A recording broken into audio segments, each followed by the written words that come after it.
Yes. Gue sangat percaya bahwa manusia dulu sebelum gue ngerti, gue percayanya manusia itu hidup untuk satu tujuan utama, yaitu pleasure, kenikmatan. Tapi ternyata setelah gue lihat lagi, enggak. Menurut gue ada yang lebih kuat dari kenikmatan, rasa bermakna. Dan itu serius, itu mungkin bentuknya selfish bro. Maksudnya bentuknya itu bentuk egoisme, karena dia sebenarnya berdampak, bermakna sebenarnya untuk diri dia juga, bukan buat orang lain. Ya gue nggak peduli apapun itu, tapi intinya gue ngerasa hidup gue itu, gue pengennya bermakna. Dan gue senang kalau itu bermakna. Itu mungkin buat keegoisan gue juga sih. Kalau jujur gue masih ngomong sama istri gue juga. Gue ngomong, kayaknya kemungkinan besar ya sekolah yang gue bangun, sekolah TK gratis itu juga masih buat ego gue. Karena gue seneng kalau gue punya makna hidup.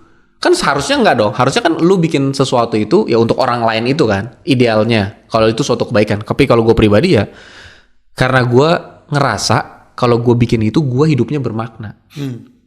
Padahal kan itu ego. Nah, gue nggak tahu, gue belum bisa mengcrack dari situ. Tapi intinya kalau lu tanya dari hati gue ngerasa itu ngasih gue tujuan hidup. Oke. Kenapa gratis?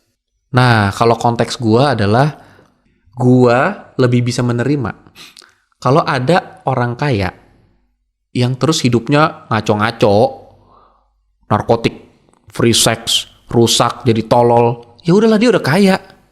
Tapi kesian banget orang kalau udah miskin terus hidupnya rusak gitu, maksud gue. Lu kalau udah kaya, iya maksudnya lu udah kaya, ya lu rusak gara-gara pilihan lu sendiri lah. Lu lembek bodo amat. Terus dia mau nyalain orang tuanya lagi, udah kaya terus nyalain orang tuanya. Kenapa mami ai nggak kasih ai mental yang kuat gitu-gitu. Ya bodo amat, gue nggak peduli bro. Lu udah kaya, lu mati di neraka pun lu udah nikmatin hidup 70 tahun di bumi. Tapi kalau orang miskin bro, ya dia menurut gue lebih butuh bantuan untuk ngerubah hidupnya. Walaupun faktanya bisa jadi dia miskin ya gara-gara papa mamanya males. Jadi itu hasil papa mamanya. Tapi menurut gue, ya gue ngerasanya feel gue lebih enak ngebantuin orang miskin daripada ngebantuin orang kaya. Nah gue ngebantuin orang miskinnya, tapi gue nggak mau cuma ngasih makan. Gue mau bener-bener ngasih pancingnya. Tapi kalau orang, gue udah sering banget bro ketemu orang miskin tapi dia udah terlanjur umur 20-30. Jangan 20-30, 15 tahun aja SMP. Otaknya udah susah dibentuk bro. Dia udah rebel banget, otaknya udah kayak, wah gak bisa, saya maunya ini. Jadi gue ngerasa kalau anak kecil itu kayak tanah liat bro. Gue ngomong apa, dia tahun depan masih inget dan dia langsung lakuin. Gue ngebentuk, itu kayak apa ya, anak kecil itu ya, kalau lu bentuk umurnya masih sampai 70 tahun.